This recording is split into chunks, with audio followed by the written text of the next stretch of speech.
cutting the bolts. We can take out the axle. What? We're taking out the axle, right, Mark? Yep. I'm gonna send these videos to you for your build.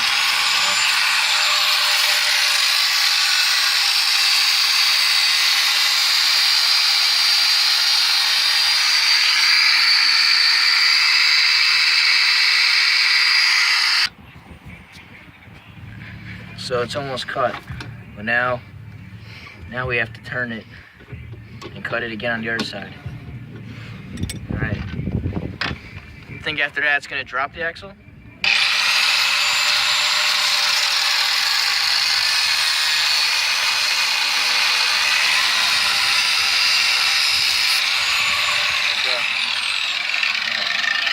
You want to let down the jack and see how far it comes down?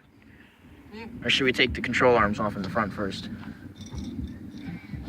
We'll figure it out. All right.